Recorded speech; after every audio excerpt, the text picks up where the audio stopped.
What's up, everybody? It's your favorite show, Get a Bucket. I'm your host, Trey, and as usual, hope you're all having a wonderful, wonderful day.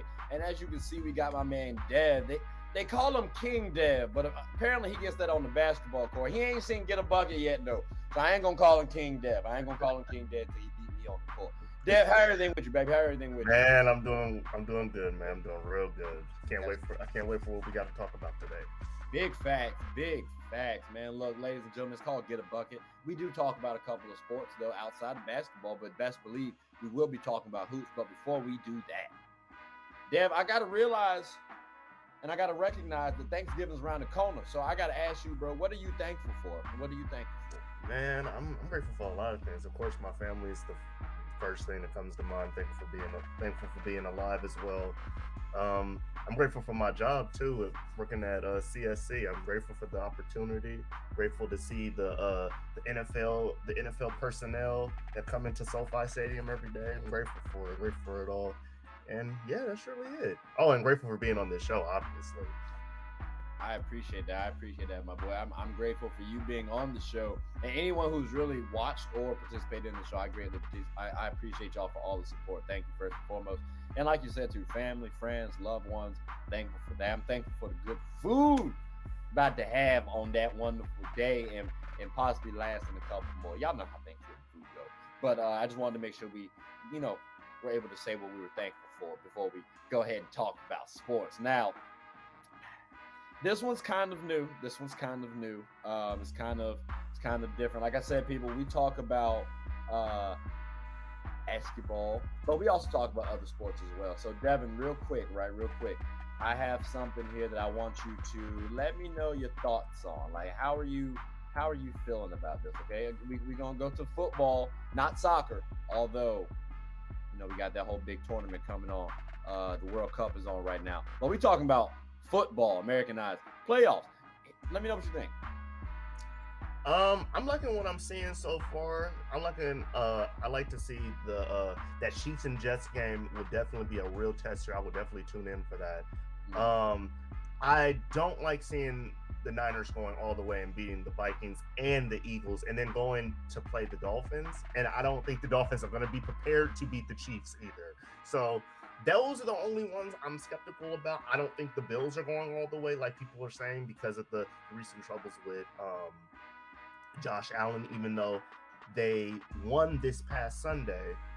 But I just feel like they came out of a hole. So it's not like they're really ready for that test. But when they go into those playoffs, that's a different monster. And Josh Allen knows better than anybody. See, I have the Bills struggling just because initially I thought they were great top down. But someone made a statement that Josh Allen's doing too much. And I feel like if you have a person who's doing too much on your squad, that leaves you vulnerable. Like I remember my Panthers, again, we were Cam Newton heavy. And, we had Greg Olsen to throw at him. We had Jonathan Stewart to hand the ball off to, but we were really Cam Newton centered. And it is not necessarily to the same degree for the Bills because they do have Stephon Diggs, who is a bad boy.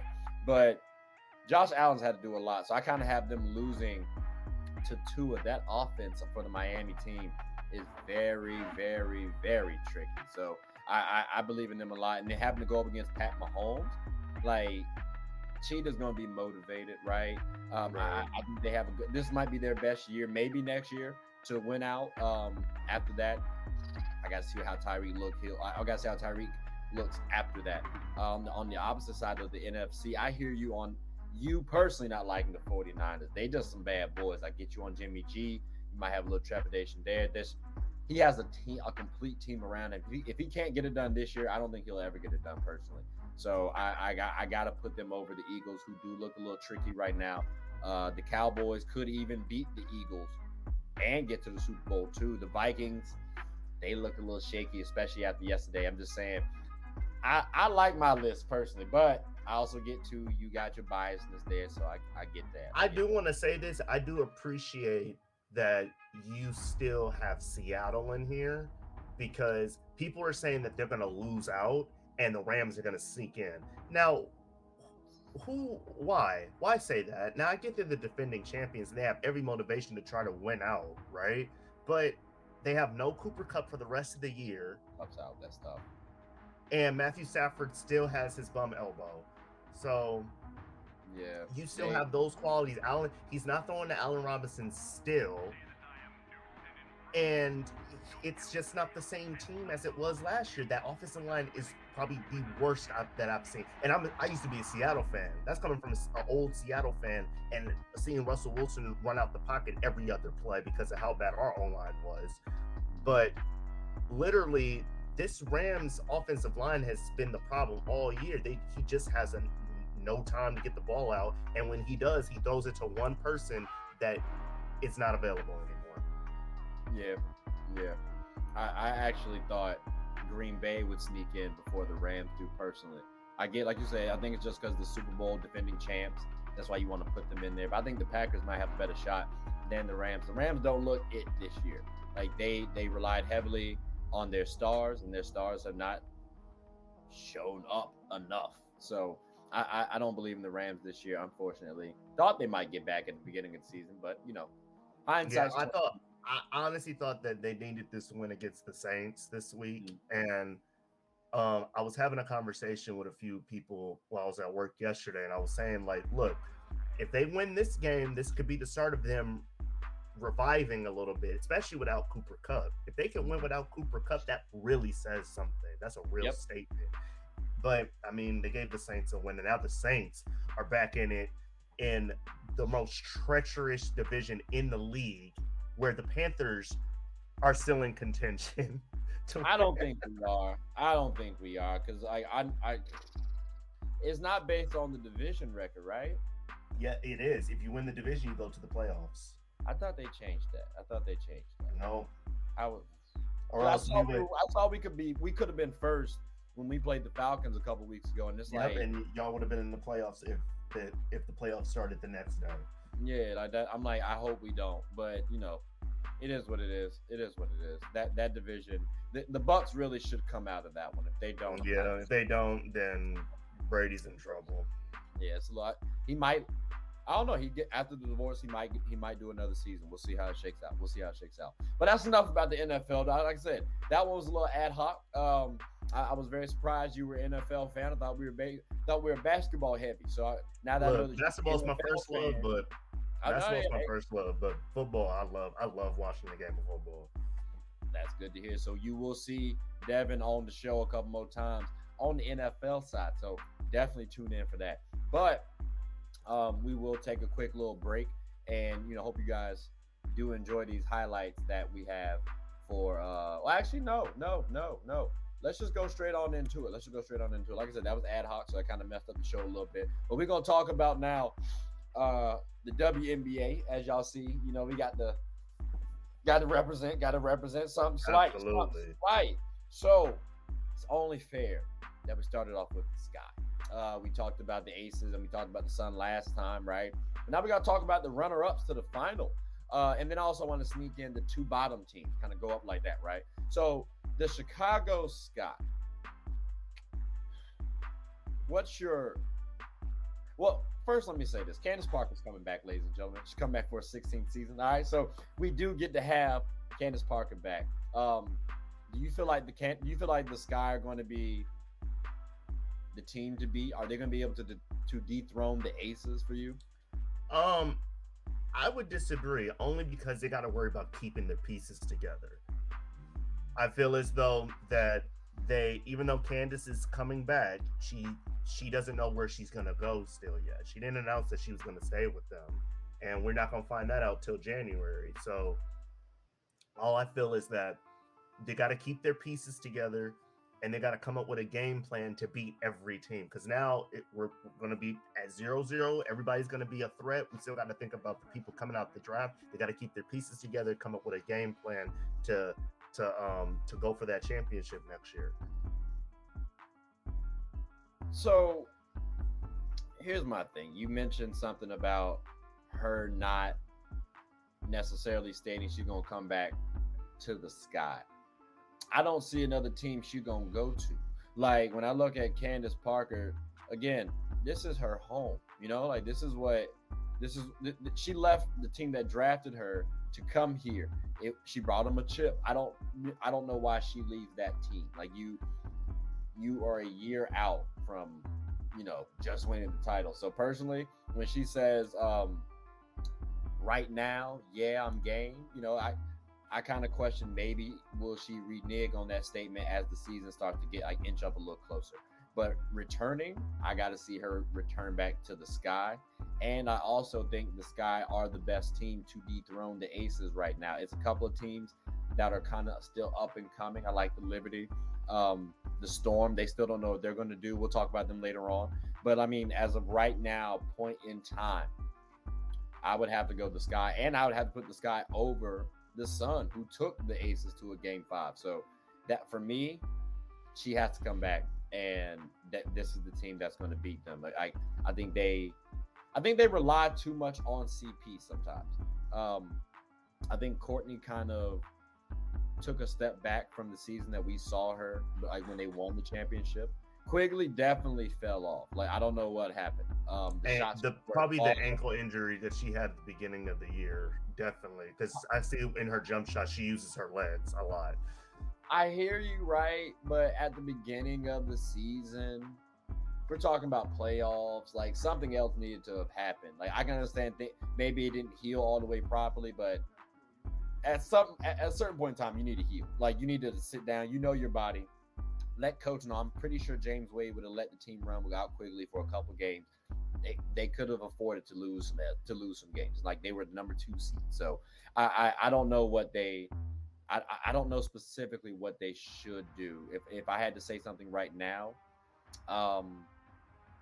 obviously Emma, I would love to see her, one, be re-signed, and then two, be more aggressive. I think that was missing because they need someone to help spell for Candace as well.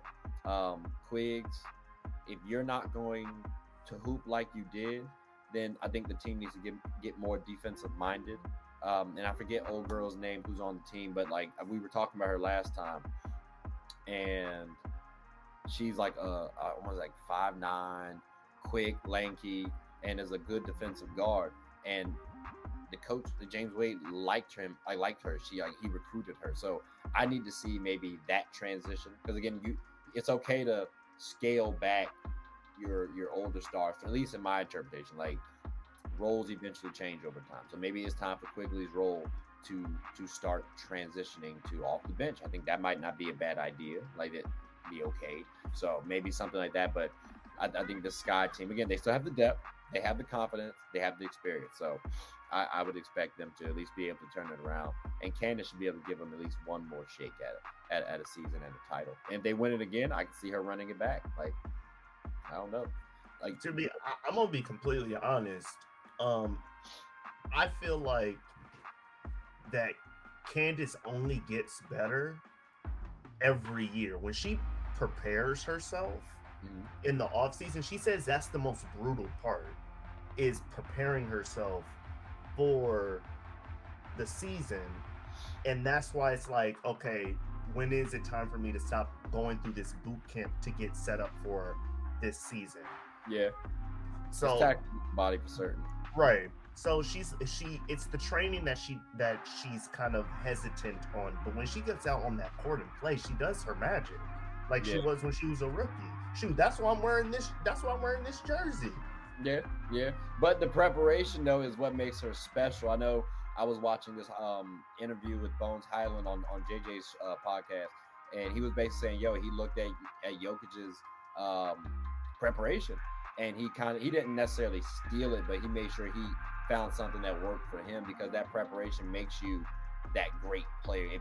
It allows you to just do things naturally on the court, whereas other people, they might tense up and hesitate, and that's what separates the great players from the average player. So that preparation that she's talking about, I get that, because it does take a lot to go into perfecting your craft. Like basketball is a game, but it's still a job. Like you still have to take it very seriously every single day. Even when you take days off, somebody else is working hard, so they're like catching up or surpassing you. So it's tough. Like that is one aspect that people, I think, really don't focus on enough.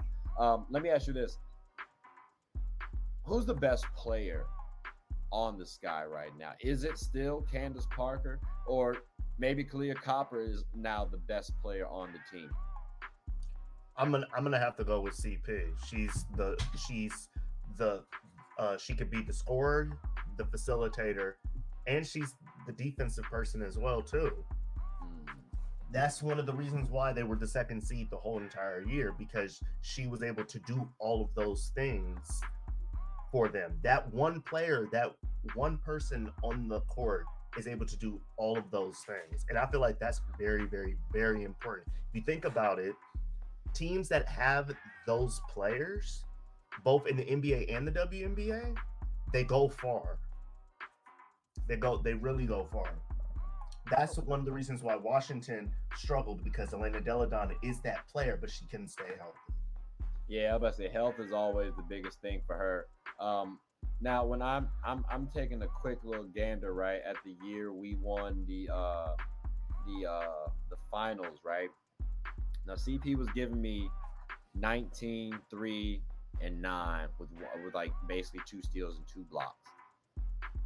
I don't know if she's gonna be doing that going forward, but She could get close though. I'd She like could get pretty to see. I close. like well, if she does that, I think she overexerts herself way too much. I like her at the 13 point per game area, which when I'm looking at our stat line this for this particular season, all right, we had again Candace at 19 and NECA at 18, Christy Tolliver at 13. So I need 2 players to essentially go above Candace Parker. And remember, Candace Parker, like you said, is covering a lot of ground. That's a lot of versatility. So I would love to see Kalia Copper. I At have that no one else 18. up there outside of Emma Mieseman who could possibly give me 18 points a game. I don't think Quigley's going to do it because again, we just talked about. I think like she's on a little decline. We could talk about Courtney, but Courtney's more of a playmaker, and I don't think Candace is going to scale back all the way to just be a playmaker. So it's not like she's just going to be passing the ball and Courtney can just turn up into a shooter. So it's looking a little challenging. Maybe CP doesn't need to drop lower than second, but I do need somebody to take that pressure off her so that way she can focus solely on playmaking, solely on rebounding, solely on defense. Because you do have a lot of offensive weapons on this team, so you should be able to make up the difference if she scales like down her scoring production. But again, that's me being optimistic. We have not seen this Sky team do what I'm talking about, so that would be something new to behold. And I got a little hesitation on it, but we'll see how it shake out. But I do think though Candace Parker is on the decline, and she can still be productive. She can still be a top 3, top 5 player in the league. Just someone need to help her out. And after Kalia Copper, I gotta look at Emma Mieseman for that next person. Now to close off the Sky before we head out, they're looking to get the 5th pick in this year's draft. Have you looked at the draft class thus far? Wait, I'm sorry. Did you say the Chicago Sky are looking to get the 5th pick? 5, number 5. 1, 2, 3, 4, 5. Yep, There is no way. it happens. It happens. There's no way It that happens. they got that. I'm not gonna lie to you. I took a sneak peek at the draft class when they showed it on the draft lottery. Like I took a little snippet and I saw the first 7 names, and I was like, "No, this is loaded. This is loaded. Like these are some winners right Do here. you These are some." do you know Jordan Horston? That name I'm not familiar with. Okay, But so now that you've got it on my radar, I'll definitely look out for that name. yeah, so she's out of Tennessee. Mind you, I'm Oh, biased, right? All right, so you already know Candace came from Tennessee. We got Ray Burrell off Tennessee. Pat Summit, that's one of my favorite coaches of all time, coached at Tennessee. Well, Jordan, she's a guard, 6'2", a little turnover prone for what I oh, read. I got to look at more highlights, oh. but a little She is turnover 6'2" guard. prone. And she got Nah, tricky, that's what. and she got questionable shot selection. But I like her going to the Sky because again, coaching matters. People, player development is a big thing, and James Wade should be able to develop Jordan. So I like Jordan going to there because again, you got Quigley and Courtney both short. Like they don't have a big guard out there. The only big guard they really have is Kalia, and she's moved to that small forward spot. Personally, I think she's out of position. Like I would love to see her at the 2 guard spot going forward. But until you get someone to help her out, she got to be that small forward for them. So I like her here because she could be a little versatile for them. That I think I'm that not gonna lie to you, based off all the qualities you've given about Jordan, right? That's her name. Jordan. Um, I feel like that's the piece that they need because literally they don't have the length at the guard spot. And I've noticed that throughout Candace's career, excluding when she won a championship with the Sky, she does so well when she has a long guard. Elena Beard was a very tall guard. She was a forward, but I guess. But we didn't have those forward to guards who can do a lot of damage. And I mean that's what it sounds like Jordan can do is she can play both that guard and forward because of how tall she is. So hey, I'm all down for that. And even though I have my bias against Coach Wade for the Lynx days that I will never forgive him for. He develops well. I believe he's a great coach. He develops well, and obviously has success. I'm down for it. I'm expecting, like I said, off the issue that she does apparently have with the turnover prone and the questionable shot selection, which is, by the way, I read that. I didn't see that. So I got to see that for my own self. But if that's what I'm looking at, if those are the issues, those are fixable. So I like that pick for them. But that's enough about the Sky. Well, at least until you watch these next highlights. But we will transition on. Well, we're going to talk about the Storm and what we think they should do and a whole bunch of stuff about them. So, but like I said, though, we do have a nice little highlight. So hope you all enjoy it.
All right, so Dev, it's only fair that we bring up the Storm now because they got a couple of people on their team. Well, they had a couple people on their team. You had Sue Bird, right? You have Breanna Stewart, although that can get a little tricky right now. And then you got Jewel Lloyd. Let's talk about Sue Bird real quick, just real brief. How big of a hole is this for the Storm? Like, just you don't have to harp on, just like how big of a hole is this, and do you think they can fill this void relatively well this season? I feel as though that it's a huge hole that they're gonna have to fill, because even though she was older, she would only play very few games in the season because of injuries and things of that nature because of her age. It's still the leadership that's gone. The on-court leadership is not going to be there anymore. And that's something that you just can't go out and buy or go out and draft. Someone has to fill those shoes. And those are big shoes to fill. You're talking about the legendary Sue Bird, like multiple time champion, like assist leader. Like you can't just easily go and replace her. And it's one of those things that I feel like Seattle, even though they have Breanna Stewart, it's going to be hard for them to win games next year because of the fact that they don't have Sue Bird with them. So I hear that. I wholeheartedly hear that. Part of me feels like they can actually replace Sue Bird pretty decently. You got to have the right players, right? I think, in kind of jumping ahead, like to the free agent targets for the Storm this season, there's a couple of names that kind of stuck out to me. Brianna Jones, right? Like, she might want a big payday. You just lost Sue Bird, so you can afford to pay her. Now you have to worry about Breanna Stewart, but you're going to re-sign Breanna Stewart, though. Then you also got Jewel Lloyd under contract, although next season she's a free agent again. But you're going to pay her also because you got a solid big three now. And then you bring in someone like Tiffany Mitchell. It might be a little pricey, but I think that's a championship team right there. You should get some pieces around that. Or Nneka and Shanae Ogumake. They may want to go somewhere. Why not the Storm? Like, hey, that might be a good pairing. And then you have Jordan Canada boomerang back. That's right, I said it. They're going to steal all of the Sparks roster, at least the good pieces. I mean, I think that is like a legitimate thing to worry about. Because, again, Jordan Canada, she was on the Storm. Like, she studied under Sue Bird. So if anybody knows the team, knows the players, knows the system, it would be her. And she's gone outside of the system. So I think she might come back and appreciate the team a little bit more too. Because we had a lot of drama on our team. So, I mean, you go back to the Storm, it's a little bit easier to deal with. I like that personal selection for the Storm. And again, we know Breanna Stewart might not come back with prioritization rule. And we can talk about that after, I asked you that question. But, like, how do you feel about that? How do you feel about those acquisitions? Do you think those are realistic? Like, what's your take? Brianna Jones ones is surprising, but that's probably the second most realistic off that list. Okay. Nneka and Shanae aren't going up there. Okay. That's biased and unbiased. And the reason why is because there's no space for them. There's no space. Why wouldn't there be space? You got to remember, Tina Charles is still up there too. Who's coming off the bench? Wasn't that she had a 1-year deal, right? Yeah, but they're not gonna let her go. I think they would let her go. It's not like Tina just shocked the world last year. Like I completely agree with that. But with the role being that 5 up there, that's a huge role. That's what they needed. I feel like if they had more games to play with each other, it would have been that they would have been the team to beat last year. Okay. So you feel like Nneka can't guard the 5, and that's what I'm hearing. That's not what I'm saying. I'm just saying that there's no room up there because who you gonna put on the bench? I'm not putting Um, Neco on the bench. Me Maglagore, personally.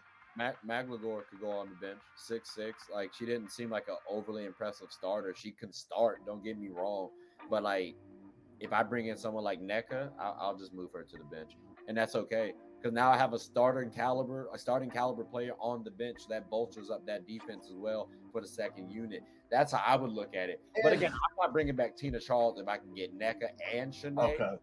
Because imagine that lineup of Breanna Stewart, NECA Ogumake, Shanae Ogumake, Jewel Lloyd. That's And those whoever you plugging at players, the one. whoever you want at the one. Which, mind you, 3 of those players I just named are respectable playmakers. So you don't need a playmaking point guard. You don't need one. You could just get a shooting one. Just have Caliber. two shooters and then 3 big people just rebounding every time they miss. So Exactly. I totally get what you're saying, but me personally, bias wise, I hope to God that doesn't happen. Okay. That's fair. If anything, they go to Texas, they go to Dallas and play. I know we talked about that the last video or like 2 videos ago, something like that. But like that would be interesting.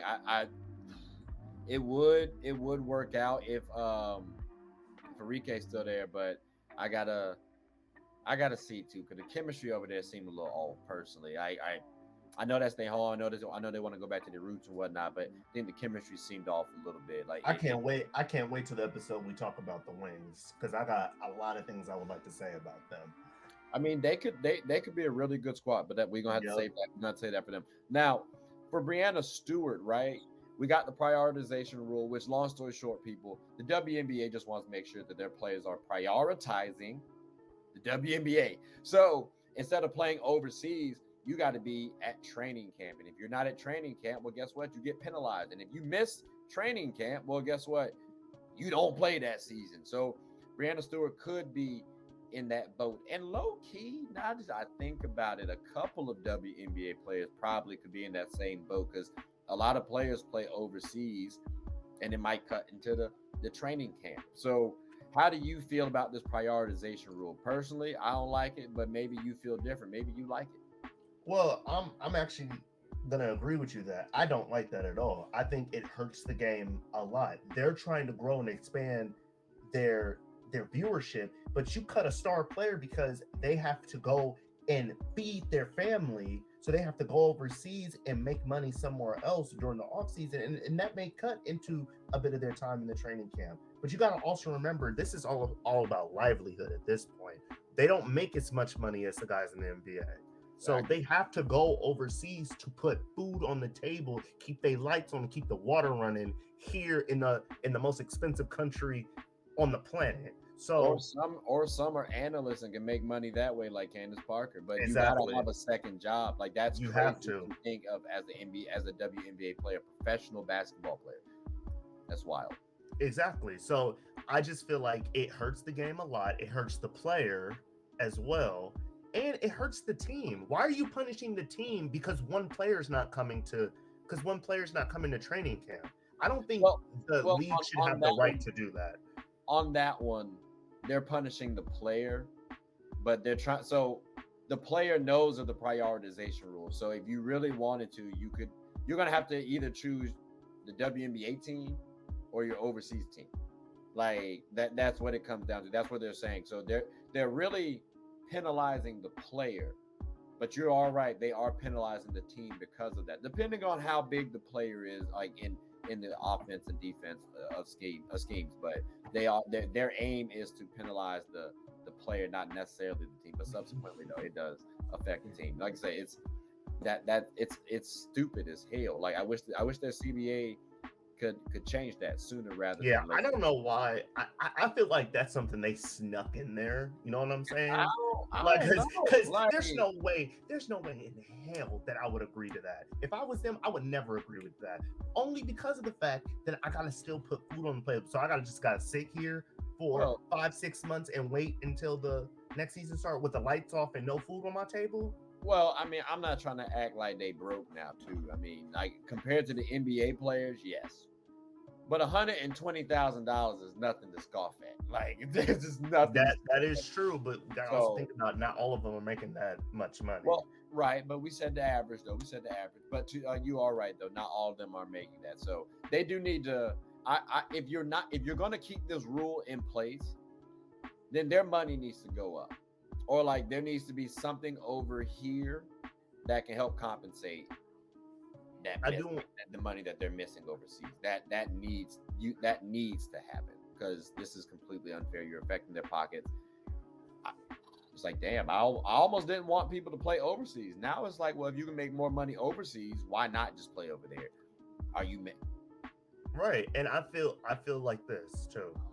You give that right to the team. The league shouldn't be able to control that, because that, honest to God, hurts the team very, very badly. It also hurts the NBA too. Imagine not having Breanna Stewart, who just battled Asia Wilson for an entire season. Exactly. It hurts the league so much. Like the viewership for this year particularly went up after the semifinals, which was between Seattle and the Aces, if I'm not mistaken. Yep. Because of the fact of that battle. She almost broke the scoring record in the playoffs. Mm-hmm. You suspend a player because she's not at training camp, because she's trying to make ends meet. Come on now. You can't.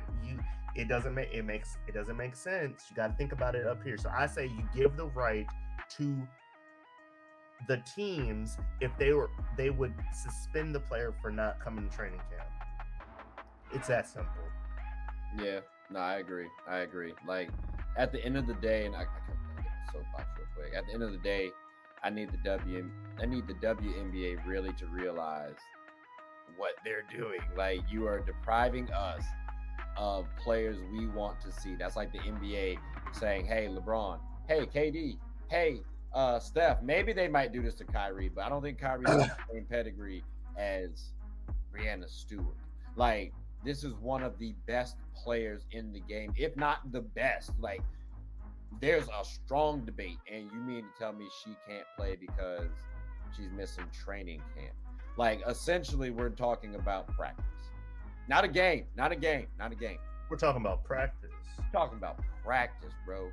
Like, that's wild to me. So for us as fans to be treated like this, I halfway want my money back before I even pay for it, WNBA. Like, I'm gonna just let you know right now, when they come to play the Mystics, I'm gonna go, but I'm gonna go in protest, especially if Breanna Stewart's not playing. Because again, there's other players on the floor. You got to support them.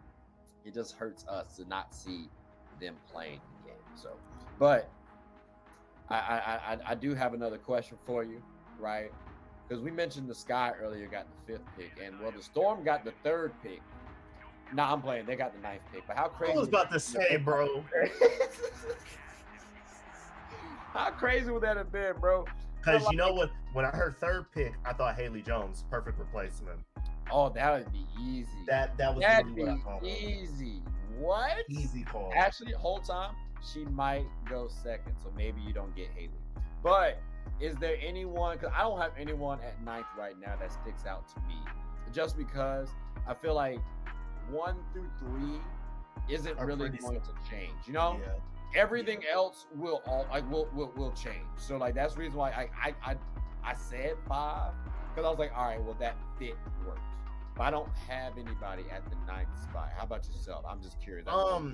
I haven't gone through the draft report fully to get to 9. I've gotten probably to like 5, if anything, and my 1 through 3 are still the same. And yeah, it's really, I haven't gotten that far for them. And to be honest, I feel like it would be better for them if they're trying to win. If they're trying to win now, then go buy one. But if the whole Breanna Stewart situation is actually a thing and they know about it come draft time, draft somebody. Go draft a guard that needs some development and help, and get her into the system to where either it can help you in the long run, you still make the playoffs maybe, or it hurts you a bit, you have a losing season, but it's exclusively because of the whole prioritization rule. And this player knows your system when Breanna Stewart gets back. Right. Right. Yeah. Now I I debate on, like I said, if Breanna Stewart comes back, I think you go full throttle, try to win now mode. But if she takes a year off, you do what the Warriors did. Like you get good draft picks, Yep. and that allows you to either trade up in a future draft or trade to get another star, or you have two talented players or a few talented players who you can build up to help out Breanna Stewart, Jewel Lloyd. So now you don't have to worry about the team changing too much, the team dropping too much, because they're getting good reps in with the starters, and they're getting good time and experience and in these playoff runs. So I kind of like go back and forth. It's just a matter of if Breanna Stewart actually plays this season. If not, I'm saying tank. But it would be a little tough to tank too, because if they re-sign Tina, you bring back Jewel, you might be able to sneak into the playoffs. So, but we'll see how that shakes. So they got a lot of time left. We got a lot of time left. But I did want to make sure that we paid tribute properly to these two ladies, because they have left the game, and that is Sylvia Fowles and Sue Bird. And as y'all are watching this, just know we're transitioning on over to another team. It's called the Indiana Fever. So, but just stay tuned.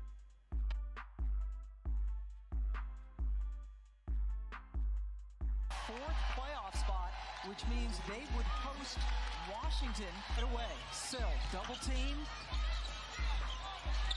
Didn't matter. Rated as a defender? Yes. Good quick answer. Charles, all the way across. The aerial powers. Sue up.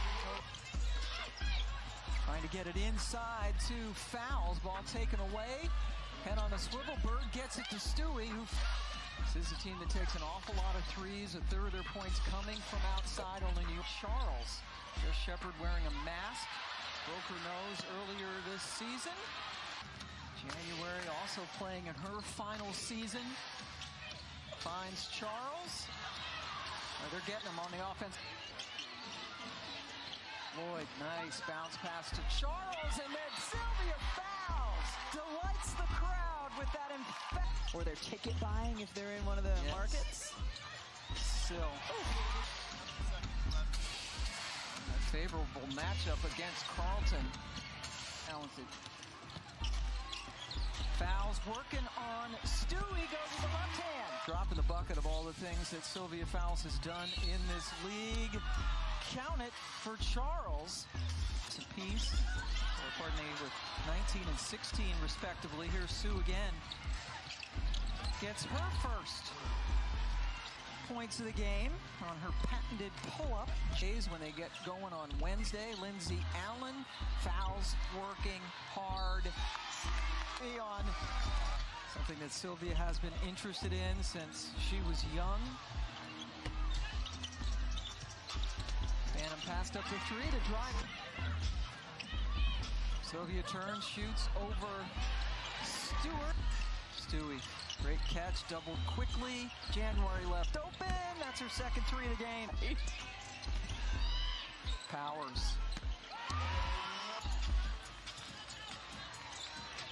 All right, aerial power. Passed up the three to get it into Stewart. Ooh.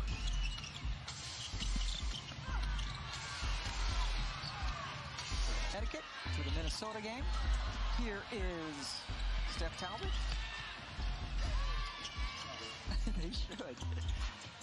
And the number one answer should be Sylvia Fowles. Powers. Minnesota has lost by all season, but a great crowd in Minnesota. They had to open up the upper deck, all coming out to thank Sylvia Fowles for all that she has done. All right, so we are back, ladies and gentlemen. As y'all just saw, it was a lovely Sylvia Fowles and Sue Bird tribute. Wish Sue had gotten a little busy out there, but it is what it is. She was just taking a night off. We were just out there, But these ladies can't really be taking a night off because it's kind of early in their career. The Indiana Fever are last year they had the number 2 draft pick. this year, for the first time in their franchise's history, they get the number 1 draft pick, and we are going to assume that Aaliyah Boston is going to get drafted. But let me get on a little soapbox real quick. People, these girls are some hoopers. I can't even hold you. I like Melissa Smith. Emily Inksler is one of my favorite young pups out here in the game because she's hella versatile and she just got that spunk. And then I'm not gonna give too much flowers to Lexi Hole. She cool. But oh my gosh, why can I not remember the what's the short girl's name again? That blows me so much. That I just had a brain fart right there. Help me out, please, Dev.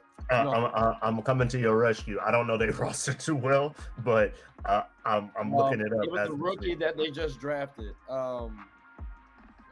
Oh my gosh, that's going to blow me. I can't be on the soapbox no more. That hurts.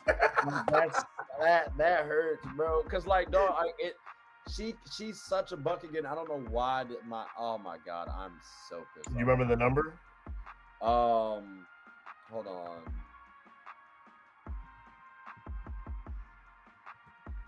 That is blowing me. Destiny Henderson. I don't know why I could not remember his name. Like, bro, I am so sorry, Destiny. I apologize for that. That is on me. I'm not even gonna edit that one out because that's just trash. But they have a smooth squad, bro. And I gotta say, if you pairing her up, right, with you pairing that squad up with an Aaliyah Boston, because we know Aaliyah Boston gonna come out of South Carolina and dominate. She's probably gonna get the back-to-back award or the back-to-back titles, especially because Paige is now injured. That's a good chance for her. But how does Aaliyah Boston and Alyssa Smith work? Like, walk me through that in your estimation. Personally, I like it. It's like the Twin Towers a little bit. But like, do you have any trepidation around that? I mean, I would say this easily. You can run the triple towers. Honestly, you got Smith, who's 6'4" and is a forward, and you got Queen playing the center, and then you got Aaliyah Boston. So I mean, you could easily just have a big three lineup right there, and then have the 2 guards do their job. Like we were saying earlier, you could just get 3 big people and then just have 2 shooters. Shoot, and every time they miss, the bigs go and grab the board. So like, I hear you on that part. I don't know how good of a shooter Nalissa and Queen and Aaliyah would be in the WNBA. Like, Nalissa can give me the mid range. I've seen it. Queen might be able to give me the set shot. Cool, but like, I understand Aaliyah's pegged to be able to space the floor out. You got to do it though. Like, I gotta see it happen. There are plenty of people in the NBA who were pegged to be able to shoot the ball real well. Obi Toppin, for example, the boy was supposed to be able to hit at a 40% clip. I haven't seen it, so I got to be able to see her do that. So for the 3 bigs out there, yes, you could do that. The Sun have done that, and it has worked, right? Alyssa Thomas was the playmaker though. So which one of them is going to be the playmaker? I don't like having 3 bigs out there, but I understand why you want to if they are able to shoot the ball. So I do get that. Who do you believe is going to be the better player between Alyssa Smith and Aaliyah Boston? Because I think, like I say, we know she's going to be the number 1 pick. Alyssa was the number 2. So is it going to be Aaliyah off the bat, or is this a first is the worst, second is the best type of deal for you? I'm gonna be honest. It could go one or the other. It just all depends on how they want to run their offense. But I mean, me personally, I would say first is the worst, and then second is the next best, if anything. Okay. And so you can always just do Aaliyah Boston and Smith in the lineup, and then just build the starting lineup. Yeah, I think you have that. Where you got the Mitchell girls over there too, plus Destiny, and then you got, like I said, you got Emily coming off the bench along with Lexi, because I mean, she was an okay shooter this year. Could do a little better though, but it's her first season. Like, I think those two players you definitely automatically build around just because of the talent over there. Like offensively, they'd be one of your better options, and definitely defensively, they'd be one of your better options. You also have some contenders on both offense and defense, but they're two of your constants. So I think you got to build around them. They're going to be the ones carrying you forward, going forward. Now, I know it's early, right? But we're talking about building around Alyssa Smith and Aaliyah Boston. So what's that front court ranking like for you next year? Like where do you rank out of the entire WNBA? It's 12 teams. So I mean, Jesus, that's a tough question because there's a lot of great front court. So I'm gonna break it down like this: the playoff teams they're not beating in the front court. They're not beating the Aces front court. They're not beating the Skies front court. They're not beating the Liberty. I think we can beat. Maybe that's a maybe.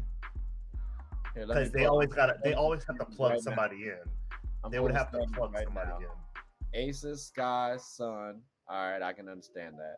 They're not beating those. Storm, I hear you. But it depends on what Storm comes back to, because I mean, Breanna Stewart's kind of tough to combat. So I mean that's an uphill battle. But depending on how that center spot is looking, it can get a little tricky. Right. And then you can also slide Breanna Stewart at the 3. So hey, we'll see how it shakes. Yeah. Mystics, all right. Elena Deladon, former MVP, but you also admitted earlier injury, right? Availability is key. Yep, the best ability is availability. But Shakira Austin also can boogie out there as well, so they might get them all too. Dallas Wings. The front court was looking a little tricky. Like that was their Achilles heel for me personally this year. They guard happy. They love their guards over there. But I think they might be able to combat that Dallas Wings front court. Yeah. Same with the New York Liberty and same with the Phoenix Mercury. So they're right in the middle. They're right in the middle. Okay. So we got them then at that 6th spot. Like I said, I think they're behind the Mystics. Okay, which that's not bad, because if you're telling me that's a solid duo, like they have that type of duo, they might need a season to get to the playoffs, but I'm expecting them to get to the playoffs relatively soon. Which I remember one of my friends was saying they don't know why the Fever are taking so long to get to the playoffs, but it takes time to build a team. But this team should be able to last for a few seasons, though. Like as a playoff contending team, that it should happen very soon. So I think the Fever gonna be hot, ladies and gentlemen. I think they really gonna be hot. You need to bring your thermostats and thermometers because it's going. I want to bring this up. I want to bring this up and issue an apology to the Fever's organization. And the reason why is because at the beginning of last season, or I think it was the season before that, they had their jersey reveal with the Stranger Things logo and stuff like that, right? And I heavily criticized. Didn't like the straight. You're wild. Didn't like it, and the reason why is because in my head it didn't make sense. It didn't make sense to me. But that was only because. But look, that was only because I didn't know where Stranger Things was filmed at. I didn't know it was filmed in Indiana. So now I'm like, oh. I didn't know that part. I don't watch Stranger Things. But my God. Hey, but look, dog, like I understand what fashion looks like what something look good. You know what I'm saying? Like I'm not the most fashionable, but I'll be damned if I don't know what look good. And their jerseys look smooth. It was clean. I'm all about the black and red, but I just feel like it was like I don't know. I got a couple boys who let's have Mickey Mouse on the Los Angeles Sparks jerseys, right? Like, I mean, but folks rock with Mickey though. Folks rock with Mickey. Like I'm just saying, like put him on the back somewhere. Go ahead, get your Mickey Mouse gear on. Sparks, instead of Sparky, we're gonna have Mickey Mouse at the games. That would bring in tickets. LA Sparks, pay attention. It could. But we jumping ahead of the gun real quick. Yeah, my fault. Next. But what we do have is an up and comer. And I like her. I talked to you about it earlier, Deb. Her name is Juju. Juju Watkins. So, ladies and gentlemen, please, without further ado, I hope you all enjoy the highlights.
All right. So, like I said, that was Juju. Hope you all enjoyed her. USC will. So, be on. Woohoo! That means I will, because I'm going to a few games. If I was out there, I would be too. But hey, take some videos for me, my boy. Now we're going to talk about another team that's out there. And like I said, we were jumping the gun earlier. We got the sparks. You know what I mean? It's that time. It's that time. I still ain't got my jersey yet, but you know, it is what it is. Yo, like, I'm gonna just get down to the nitty gritty because we can't really talk about a draft pick, right? We're the number 2 worst team with the record. With no draft pick. We had the second worst record. I'm sorry, I don't know why I just butchered that. And we don't get our pick. So there's no point in us talking about, oh, who should we draft, which would have been Haley Jones. I gotta wonder, is Nneka and Chiney Ogwumike leaving? Like, yo, this is the president of the Women's Association, and then it's her sister. These are 2 number 1 picks. They both attend Stanford. Nneka is a former MVP, former champion. Chiney's a quality player. Like, both of them are very versatile. I think Chiney is the more defensive minded, if you want to say role player, quote unquote, but she's not a role player, but she's a starter, definitely. Nneka, bro, she's tough. Like, and mind you, hint, wink, wink, we'll be talking about her later. And just know that somebody over here says that she can't play center, but you know, that's not me. But how do you feel about Chiney and Nneka potentially leaving the Sparks? Like, hurts me. I don't think it happens. I don't think it happens at all. And the reason why, shout out to ESPN, because they have a headquarters here. Okay. And that's where Chiney works. So why pick up and go somewhere else where you would have to get on a plane and travel to your other job when you have it right here? There's no reason to do all that. So let me ask you this, though. I feel like they're at the point in their careers. You're not necessarily ring chasing, but you want to be in a good situation to get a ring. And last season, they were in a good season, in a good situation. And then 9 games before the season ended, Liz Cambage leaves. So it gets a little tricky. And we also had people missing before the season started. Then we cut plays and we were trying to figure some stuff out. It's looking a little unstable in Los Angeles right now, both for the Lakers and the Sparks. Although I think the Lakers will turn it around. But the Sparks might be unstable. It's another story for another day. But because that was gonna get tricky. That was gonna get tricky. I saved y'all some time, people. But the Sparks, though, they could lose Chiney and Nneka. Yeah, all right, cool. We might have addressed our coaching change. We might have, but you called that one. I'll give you that. I'll let you speak on that one. That was you.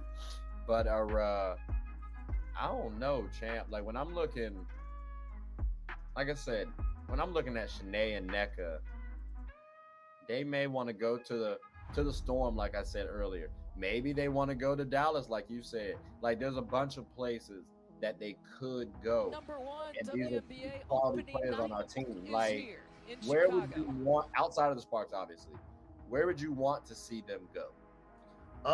They don't come back to LA, go home. Go to Texas. Go to Dallas. Enjoy your family out there. Enjoy the young situation out there, and provide some championship veteran knowledge for them so they can go out there and get a ring. Not to mention they're familiar with the new coach out there who is very, very defensive minded. I'm actually a fan of hers when she was in LA. She's a fantastic coach. The players respect her. They're definitely going to respect her when in Dallas. And if you don't come back to LA, go home. Go home. So I definitely get that. Like I said, Dallas is a good little situation for them. I think what they bring, the Wings are actually missing. I like Sato Sabali. She's been too injury prone. She has good physical tools. I think she could be like a Candace Parker. When I see Shakira Austin, I see she's able to guard a Breanna Stewart. I think that's what Sato Sabali can be doing also. But like I said, injuries, they happen. So maybe if you need to bring her off the bench, or maybe you need to bring NECA in, so if Sato gets injured, you also have Shanae as well. I don't mind that at all. Again, like I said, the Storm, if you do bring a Breanna Stewart back, you bring in a NECA, you got Shanae, you got Jewel Lloyd. I think they are the favorites for the championship. They automatically match up with the Aces off the break. And now you just got to find the missing peaks and then tweak the team a little bit. But I said a little bit though, because they already have good role players. So I think the Storm, the Wings, if the finances are right, definitely want to consider them. But don't leave the Sparks, please, ladies. Please don't. Like, I would greatly appreciate that, because we could turn the show around. I do want to say this. I do want to bring up that when it comes to wild accusation and predictions, I haven't lost in the WNBA. I'm 7-0.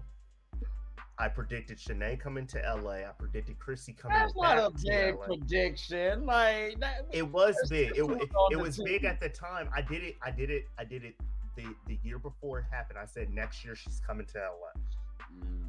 They're either gonna find a way to grab her in a trade in the offseason, or they're gonna do it in the middle of the season next year. Guaranteed. And it happened. I said they're re-signing Christy. They're coming back. Christy's gonna come back, and that was straight off a bias. Christy's one of my top. Yeah, Christy was one of my favorite players. Yeah, I've always liked Christy. I've gotten a chance. I was lucky enough to have the chance to meet her, and she's just an amazing person. And the Dallas Mavericks love her. Absolutely love her. She's actually one of the few reasons why they beat the Phoenix Suns last year in that Game 7. They just outshot them. They found their space. They set their shots. That's something Christy does. She's just a leader. So I predicted that. I'm 7-0. I'm 7-0. It's funny. I thought Christy might actually be a player who might look to leave the Sparks as well. Because again, she's at the stage where you want to be in a good situation to win the championship. Not necessarily ring chase. She has 2. But to be in a good situation to win another, why not? Like, maybe you go back to the Mystics. You boomerang back to us, so you might want to boomerang back there. They're not looking too bad. Like, all of these players need to be in a better situation. Like, even Jordan Canada, she can stomach losing for a little bit, she could leave too. Like, we look too unstable, even with the new coach who just went to the finals, which again sounds very weird. Like, you just got to the finals and your team was willing to let you go that easy. Like, I know why. Why? Because they all know something that I know. And that's the return of the legend herself, CP3. She's coming back home. I'm telling you, I'm willing to risk my 7-0 record to predict that she's coming back home to run it with Christy, NECA, and Kirchmiller. Why would she run it with them though? Because she's on her last legs, and this is perfect. This is a perfect situation. It helps the Sparks out a lot. They'll give her the boat when it comes to money, right? And NECA, honestly, does she really care about the money like that? She really just wants to win. Why did she leave though? The Sky, the Chicago Sky just lost the defending championship title. Like, just Did you see lost. the way? Did you see the way they lost though? Okay, but that would make me. If I was Candace, that would make me consider other teams because your whole team collapsed. Maybe, but I don't leave that squad. Like I said, you have to prove why we are a stable organization right now. Because the instability is gone. Liz Cambage is gone. She's not coming back. But that's the instability. But we looked stable at the beginning of the season, and then it got shaky. So what's to say? And mind you, we've been shaky ever since 2018 as an organization. So she was a part of that. She left because of that. So you have to convince her why it's not shaky, and you have to say, okay, also, why is this team better than the Sky? Then I got to factor in the kid piece too. Like, yo, she wanted her child to be closer to home. You know what I'm saying? Like that was the main reason why she did that move. So I don't see why she does that now, why she would go back to the Sparks. But I mean, you did say you willing to put your 7-0 record on the line. I'm putting my 7-0 record on the line about it. Okay. So next season she's coming to the Sparks. Yep. That's my prediction, and I'm willing to put my record on it. Hey, the Kurt Miller one, I was putting my 6-0 record on, and I was long shotted. Everybody said I was stupid for predicting that. Well, except you, obviously. We had a talk about that backstage last show about Kurt coming back to LA, and it's because he was here before. And I hated every time we played the Suns. I was like, we're not getting beat like physically. We're getting beat mentally. We're getting out coached because Kurt knows our system. So I'm glad he's coming back. And Candace has always respected Kurt Miller. He's always respected him. So why not? Why not come back to LA? I tell you this much. It'll be extremely interesting if those players, like if we can get CP3 back, then you have NECA and Shanae. You factor in Christy Tolliver, and then the guards that we have. Like, I think we have a solid team on our squad. Like, I'm curious how Ray Burrell fits in. I hope she gets a roster spot still. Is that the young center? That's the small forward we drafted from Tennessee last year. Oh, okay. Yeah. Like I say, I'm biased toward Tennessee people. Like, I wouldn't mind it. But like, she's also 6'1". She's supposed to be a solid 3-and-D player for us. So if Candace came back, that would be interesting. I don't think she leaves the Sky personally. Like I said, it's a great organization for them right now. They could win it next season. I got reservations on us. But again, I will bring this factor up. Yes, she would be leaving Chicago, which is her home. But Chrissy left Washington, which is not that far from her home. Younger in the career. That is true. That part is true. But I'm just saying, I'm putting all the pieces to the puzzle in the pile. I'm not building the puzzle yet. This is the blueprint for them to not only try to get into contention again, but to put some butts in seats. For God's sake, we was owning the league in attendance at 11K for like 4 or 5 years straight. I mean, the stars in the seats though. Yeah, and then when I stopped going because of Candace leaving.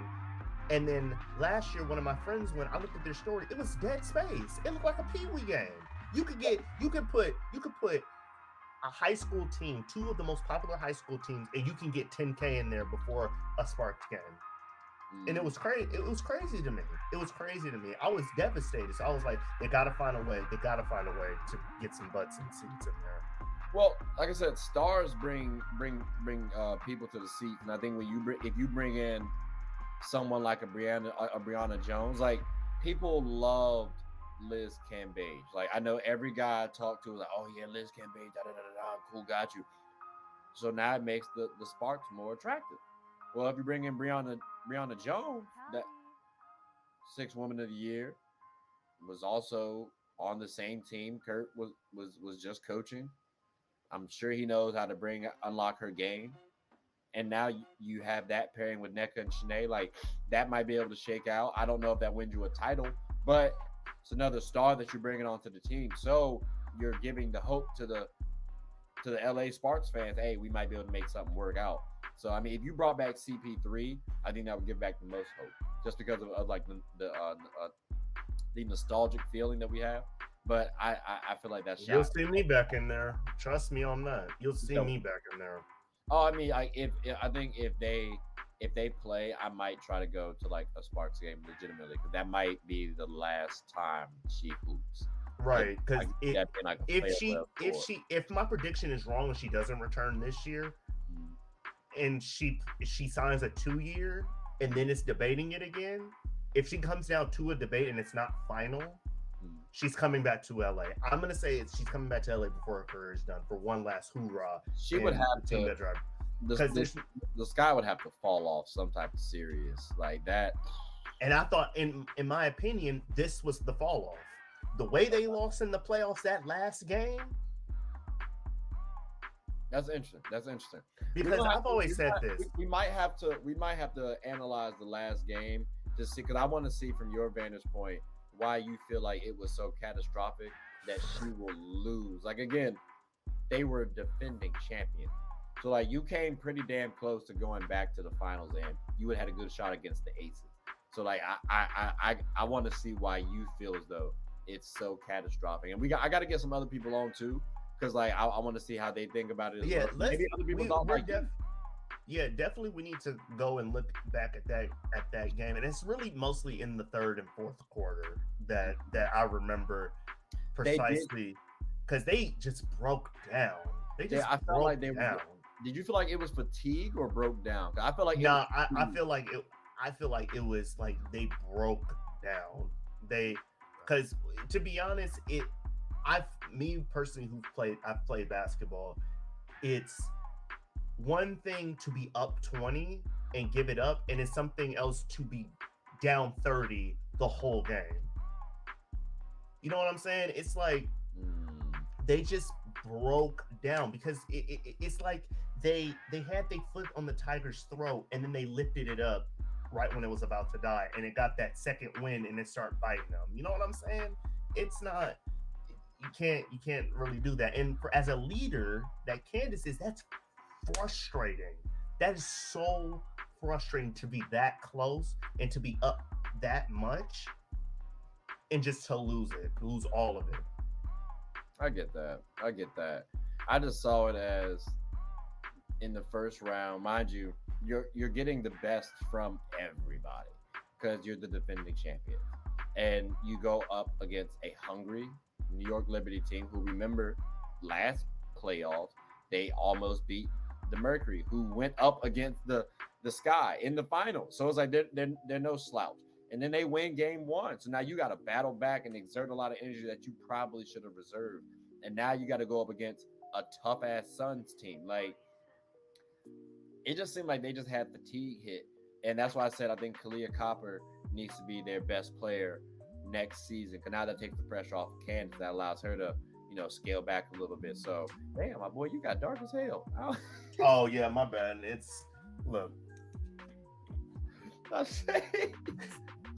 All I saw was Jersey, and that's it. I'm like, damn, what happened? Yeah, the sun is not out in LA anymore. Yeah, I feel you. It's been going on this side. But yeah, I feel like they got a little. They just exerted some energy. But again, if Candace does come over to the Sparks, she wouldn't have to exert that much energy, because NECA showed that she could do that.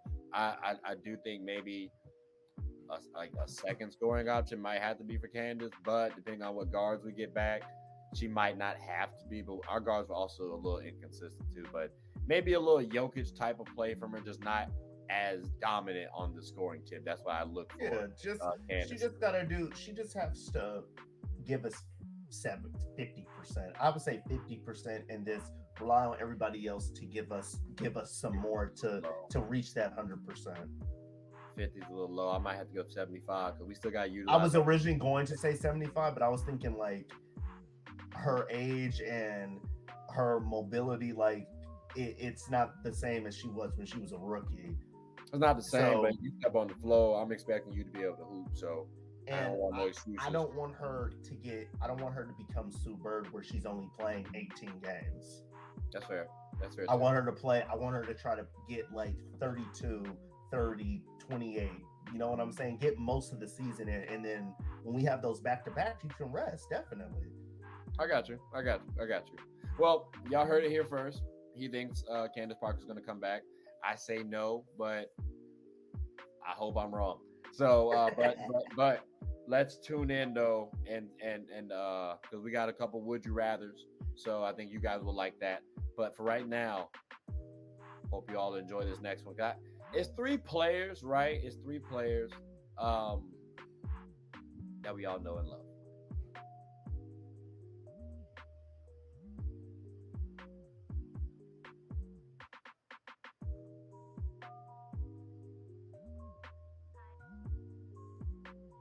Yaka. Mm-hmm. Man, I took mine more for granted. Like, bro, she was so tough. Like, I hate the fact that it gets better. It gets better. It's crazy. Like, bro, she's just. I was there for this. I know. They held her in the whole first quarter. I know. If you look at this one, this is the exact same clip that I used for yours, because you talked about the all-time scoring leader, and that was the moment. Oh, shimmy! Hey, that was tough. Like, Steph's was night. So crazy. Was that this year? Yeah, that was actually a couple days ago. It's a couple days ago, my boy. Yeah, because I saw Jabari Smith. I was like, yeah. Nah, that night, the night's so disrespectful. Hey, it is.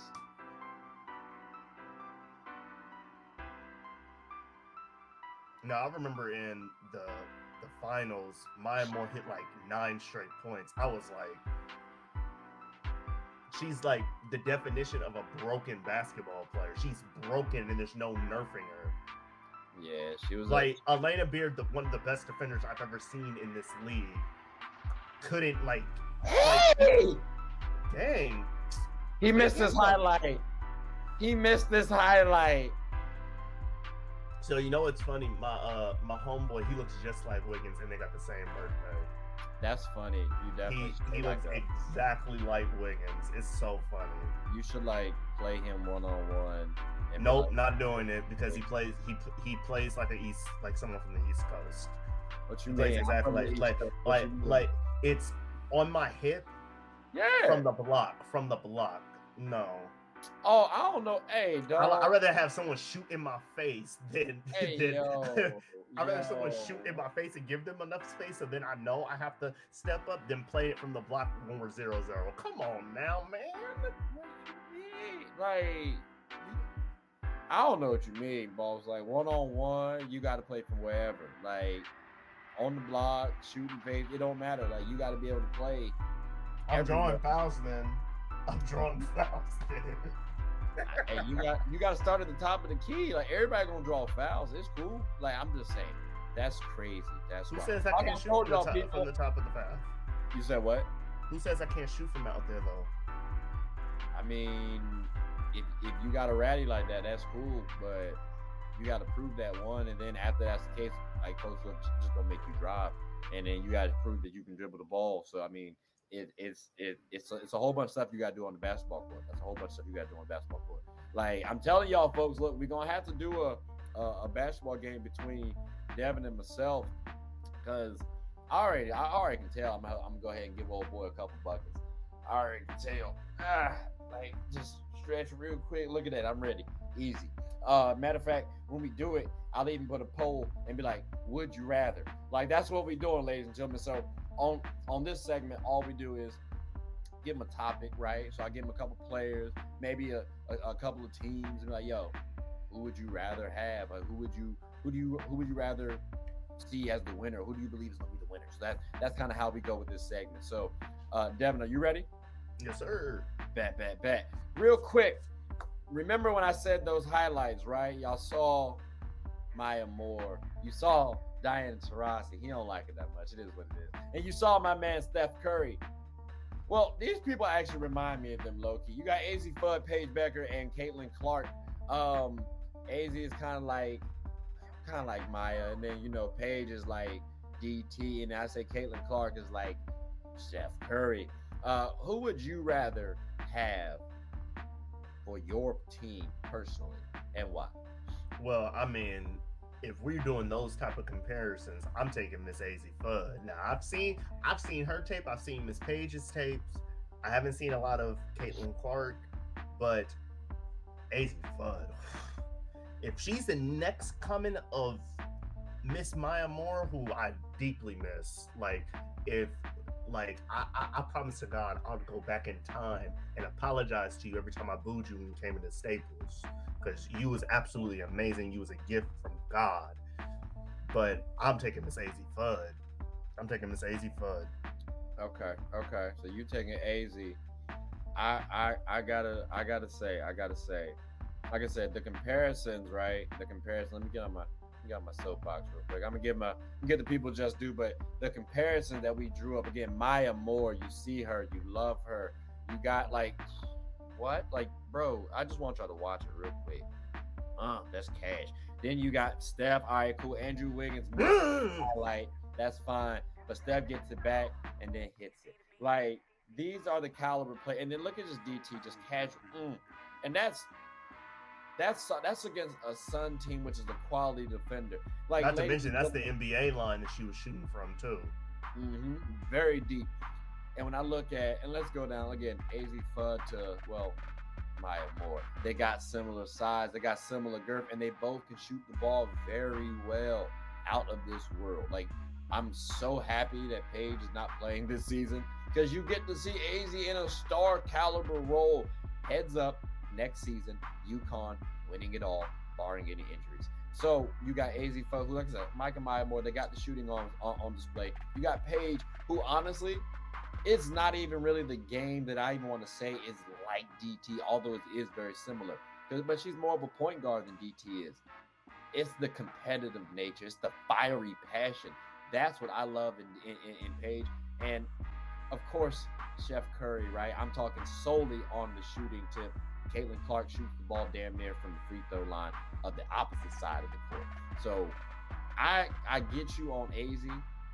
I get you. I might have to go Paige, though. The reason why, again, Maya Moore was such a tough bucket. And you can make the argument that Maya Moore was better than DT.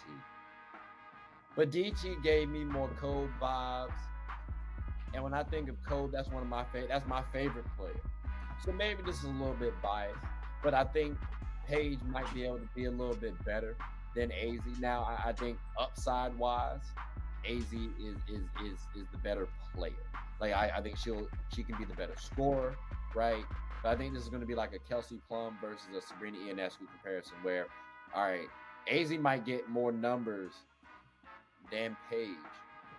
But what's Paige's role on her team? Because she's probably going to have to be the floor general, whereas AZ's not going to have to be. So I got to factor that stuff in. So I like Paige in that scenario. Again, I got to go Paige on that. But I can also see Caitlin Clark doing what she does, getting some love. But again, Paige is my answer. Although I can't say without, definitely. It wavers. It depends on the day person. So I know, did you know they all could be in the same draft? Oh, Jesus, that's going to be so interesting. Next season, should AZ try to leave and go to the draft, or should she stay for another season? She's entering her junior right now. She's a sophomore right now. Then I think she should do it, because is Paige gonna leave? Yeah, Paige will be a senior next year unless she's using this as a redshirt year. Oh. But Paige could actually leave for the draft this season. If Paige redshirts, then AZ should stay. But if Paige leaves, then AZ needs to leave as well too. Okay. She needs to get up and go with her, because if because this is her prove it. This is her star year, right? Because Paige isn't playing. Yeah. So yeah, your draft stock goes up. right? If Paige stays, that means that you can either stay with her to win a chip, because that's like, yeah. Next season, she comes back. Paige comes back as a senior. Like I said, they're my favorites for the title, especially because Aaliyah Boston's now gone, so you don't have to worry about that anymore. Like Haley's gone too, you don't have to worry about her anymore. Like, you know what I'm saying? Like, it's open for you. Yeah, like, it's pretty much open at that point. Yeah, and then after that, I think if you're AZ, you have to decide, all right, should I stay? Should I go? What's the downside? Like, you could get injured, right? That can hurt your right, draft, and that hurts your draft. Or maybe not though. Like, if you get injured and then your team just looks trash, all right, well, that maybe helps you out. So who knows? Like, but I want to say this though. I feel like, and I'm proud of the league for thinking about this. They don't ever take injury into consideration when it comes to drafting, or they take very little consideration to it. Because I guarantee you that Paige is still top 3. Yeah, I guarantee you, even though she's had 2 season-ending injuries in her college career. So I mean, I'm kind of proud of the league in that case, because what they did to Michael Porter Jr., man. Not really. Like, he was still in the first round. Like, he went from top 5 to top 20. Still first round. Like, you get money. He still got PT on the Nuggets. Like, and his back ended up acting up, so he ended up missing time. Like, it's a fair thing. The back is a little tricky. That's why I'm even a little hesitant right now on Ben Simmons. I think he can come back, but it's a back injury. I am a little worrisome of a back injury, especially when I talk to somebody who's in that field. So, but okay. Now I got another one for you. For the Would You Rather. This one's probably going to be quick because we already talked about it, right? Aaliyah Boston versus Alyssa Smith. Who are you going with? I'm taking Aaliyah Boston. Aaliyah Boston. I'm taking Aaliyah Boston, and the reason why is because I've seen some game tape on her versus wait, is Nelissa Smith or is Alyssa Smith? Nelissa Smith. Nelissa Smith. Apologize for that. I've seen game tape on both of them, both great players, but I just prefer Aaliyah Boston's game over Nelissa Smith's game. Okay. That's just it's a preference thing for me. Okay. I think Aaliyah is a little bit more versatile, but for whatever reason, Alyssa gives me a little bit more aggression. Like, it's not a wide margin. It just Alyssa comes off as the more aggressive player to me when I watch. Well, when I watch them, I'm gonna study more film. It's a long season, but again, that's just when I watch it. So I like the aggressive player. Usually, they're around the same size. They're both mobile. I got to go with Nelissa Smith on this one, but I can't be mad at Aaliyah Boston. Again, number 1 pick. A lot of teams would pick her and start her and build their team around her. So that's a high caliber. That's a high caliber player right there. And I think, again, the Fever are gonna have to worry about that next season. But that's a good thing to worry about. It's a good issue to have. That's a good issue. Yeah. Now, we're going to kind of go fantasy on this one. It's another Would You Rather, though. Kelsey Plum and Asia Wilson, or Jewel Lloyd and Nneka Ogwumike. And remember, I said Nneka could go to the Storm, so this could be a possible duo matchup. But who you got, though? You got the actual teammates, or you got the fantasy teammates in this fantasy matchup? I'm going to go with the actual teammates. Kelsey Plum and Asia Wilson. And the reason why is because Kelsey Plum has I'm not saying that Jewel doesn't have this ability. I just haven't seen enough of it. But Kelsey Plum can be a floor general and the shooter. She could be both of them at the same time. Jewel Lloyd is the Klay Thompson for the Warriors. She's not the one doing the floor general stuff. Like, that's not her job because she's had Sue Bird. Okay. But we have seen Kelsey Plum do both of those things, floor general and the shooter. And not to mention, I'm not knocking on Nneka because I love Nneka without a doubt. But Asia Wilson, I trust Asia Wilson's 3-point shooting more than Nneka's 3-point shooting. Okay. That's fair. I like the playmaking ability. Although I do think Jewel Lloyd is a good playmaker. I do understand why you say Kelsey Plum was a better one. I don't think Jewel Lloyd is the top 10 playmaker in the league. And Kelsey was 10 at lowest, 12th, right? So I hear that. But I think Jewel Lloyd is a good 3-point shooter. I think she combats Kelsey Plum. I also think she's a much better defender than Kelsey Plum. So I agree. Getting off that shot, right? Like it might be a little tougher. I think she's a little taller than Kelsey as well, so that also helps out. Then you factor in, all right, well, if we're talking about 2-on-2, right? All right, the pick and roll game. That's what the game is going to be centered around. I think Jewel Lloyd can guard Asia a little better than Kelsey can guard Nneka. You know what I'm saying? Like, yeah.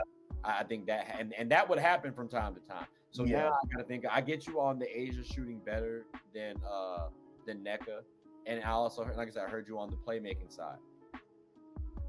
Like I said, Jewel Lloyd is a pretty damn good shooter, and she's called a Gold Mamba. Like Nneka's a pretty damn good playmaker. So I don't need my guard to necessarily be my playmaker in this instance. Like I can have her, meaning Nneka, playmate for me. So I can kind of get over the hump a little bit. So I kind of got to go the fantasy duo in this fantasy matchup. Again, I like the defensive, the two-way players, and they can both score at a high enough and efficient enough clip. So I'm going. You can't go wrong with either. I mean, you just can't go wrong. Yeah. Those are that's a really good. Yeah. Yeah, both are solid options. Both are definitely solid options. I just want to say I don't think Jewel Lloyd needs Chelsea Gray to bail her out like Kelsey Plum did. But it's cool though. It's cool. Shots fired, bang bang. Shots fired, bang bang. No, that's just in this video that I had. Someone tried to say that Kelsey Plum is by a wide margin better than Sabrina Ionescu. I highly disagree. I had that. I'll make a video for it probably and do it again. But final would you rather? I think this one should be a good one. Stewie versus Deladon, but it's their MVP seasons. So 2018 versus 2019. I'm stumped. How you feeling? I'm speechless because I don't know. And the reason why is because I watched both of those. Like I watched them both in depth, and I watched them scorch the Sparks both years. Yeah, those were. Yeah, I wasn't a big fan of those. And the argument comes down like I can't compare points. I can't compare defense. I can't compare the shot selection really, because they both kind of do the same thing. They both get to where they want and shoot whenever they want. Like, Jesus Christ, that's so hard. Let me give you who I say, and maybe that helps you out. So I go Deladon. The reason why I say that, I feel like they both did similar things. At this point in time, Stewart was not the playmaker that she is today. Like she's a different player. They were very similar, and Deladon was a lot healthier.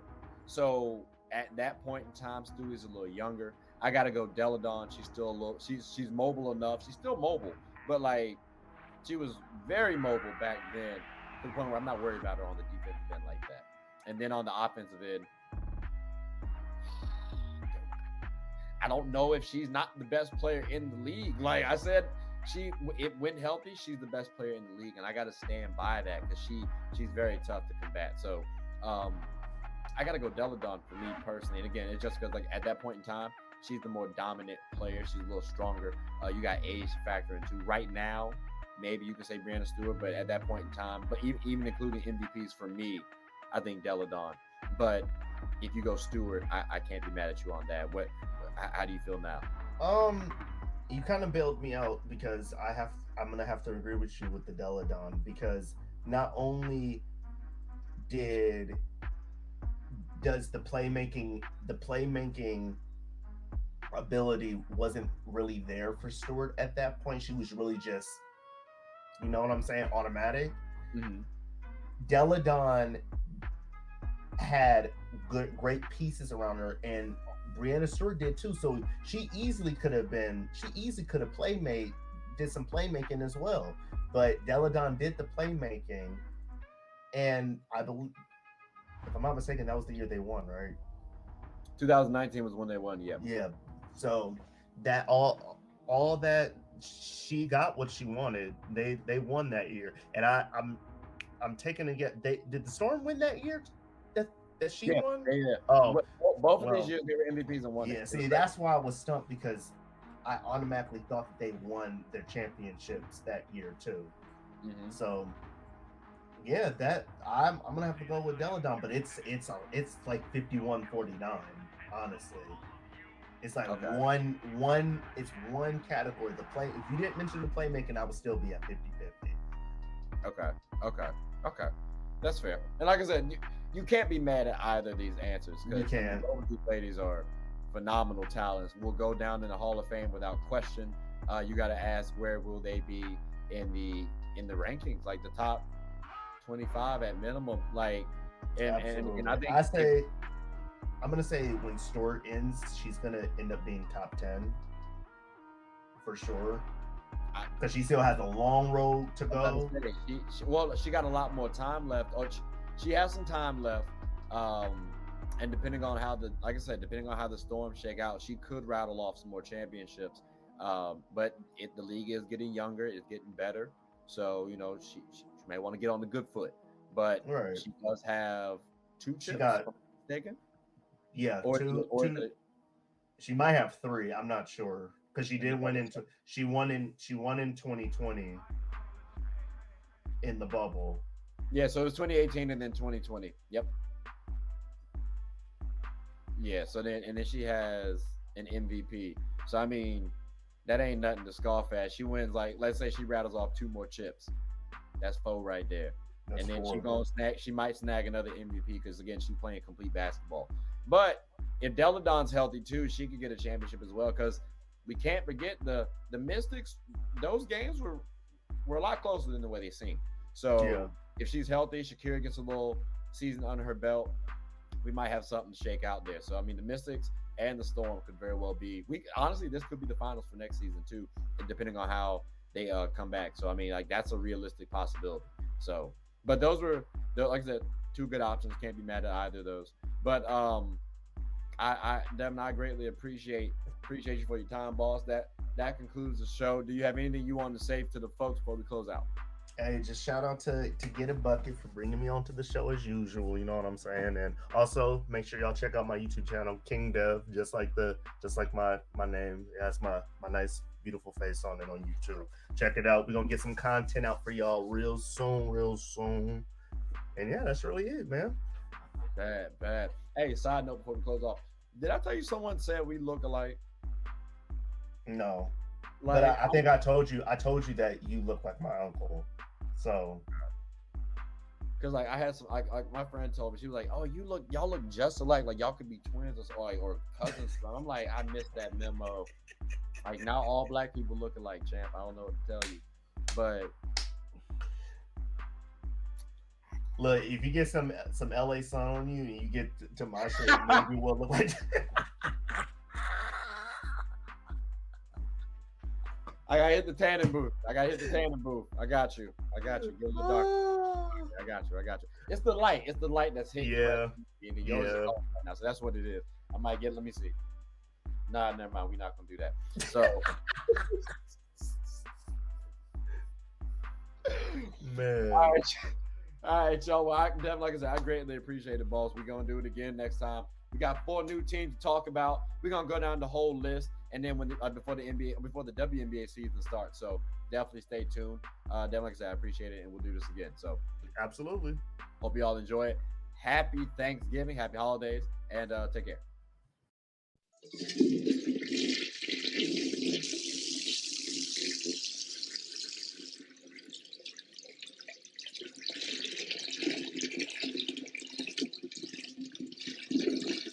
I did not know you guys were still here.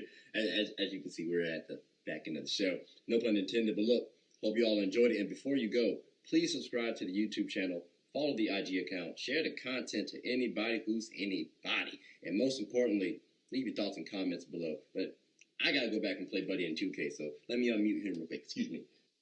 Hey, boss, I'm back. Nah, you better catch this word. You know we get buckets around here, too.